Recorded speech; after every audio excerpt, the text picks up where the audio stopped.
नमस्कार, मैं आर.डी. भारती और आप देख रहे हैं बिहारी सुल्तान।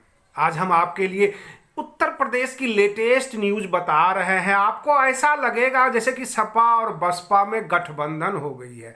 ऐसे शिवपाल यादव जी ने ऐलान किया है कि जितने भी गैर भाजपाई हैं सबको एक मंच पर ले आऊंगा।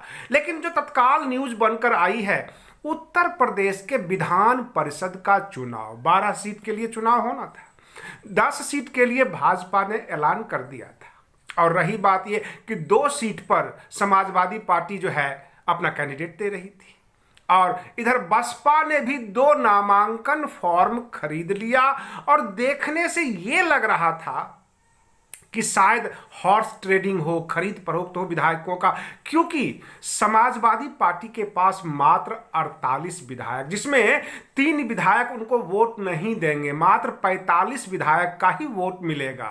3 में से एक आजम खान के पुत्र हैं जिनके ऊपर मामला चल रहा है कि उनकी विधायक की सीट खतरे में है।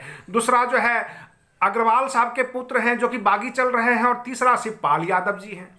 तो 3 वोट तो नहीं मिलना था, लेकिन एन समय पर बसपा ने अपना जो है कैंडिडेट नहीं देकर सपा का बहुत बड़ा सपोर्ट कर दिया, समर्थन कर दिया।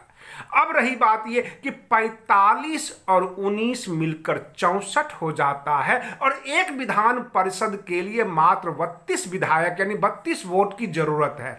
तो 32 दूना 64 यानी 2 समाजवादी पार्टी के जो विधान परिषद सदस्य हैं आराम से निर्विरोध चले जाएंगे। इसमें बहन जी ने साफ साफ संदेश दिया है कि हम भाजपा के समर्थक नहीं है, मेरे किसी भी वजह से भाजपा को फायदा नहीं मिलेगी। आम जनता में यह कयास लगाए जा रहे हैं कि 2022 का जो विधानसभा चुनाव होगा उत्तर प्रदेश में, कहीं सपा और बसपा एक साथ तो नहीं आ रही है। कहने का मतलब यह कि 19 वोट देकर बहन जी ने यह साफ कर दिया है कि समाजवादी पार्टी के हम शत्रु नहीं हैं, हमें भाजपा से लड़ना है।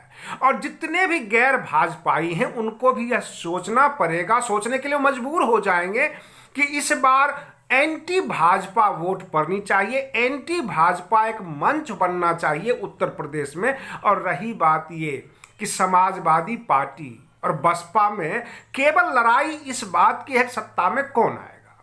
बहुजन समाज को जो है ये भी लीड कर रहे हैं और समाजवादी पार्टी भी ओबीसी का एक बहुत बड़ा वर्ग, अल्पसंख्यक का वर्ग को वो लेकर चल रही है। उनके पास भी कैडर वोट है और बसपा के पास तो अपना है ही बहुत बड़ा जनाधार।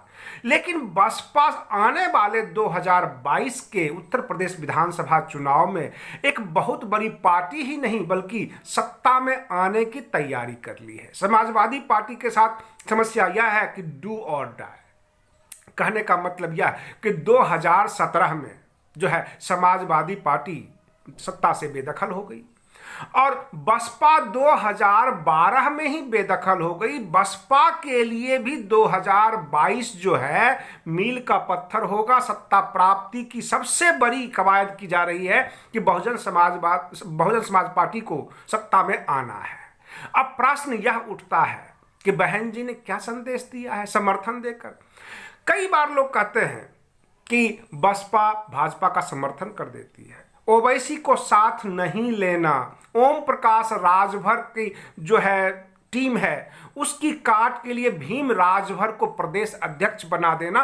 कुल मिलाकर यह संदेश है कि बहुजन समाज पार्टी एक राष्ट्रीय पार्टी है।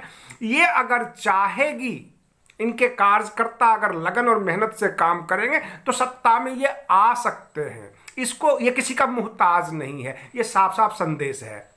रही बात ये, बहुत सारे राजनीति में लोग कहते हैं कि बसपा जो है भाजपा को कहीं न कहीं सपोर्ट कर देती है, भाजपा से लड़ाई है। बहन जी ने अपने जन्मदिन पर भी ये साफ साफ कहा कि भाजपा से तो हमें लड़ाई है परंतु विपक्ष हमें कभी भी सामने आने नहीं दे रही है, विपक्ष हमें इग्नोर करते। विपक्ष में कौन? कांग्रेस पार्टी।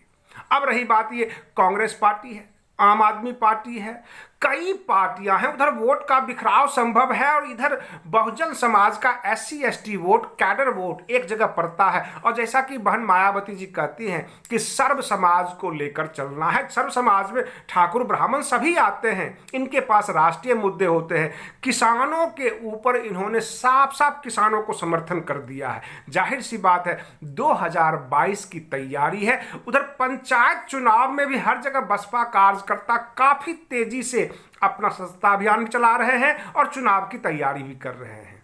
आप बने रहिए बिहारी सुल्तान चैनल पर। हम फिर मिलते हैं अगले वीडियो में, तब तक के लिए धन्यवाद।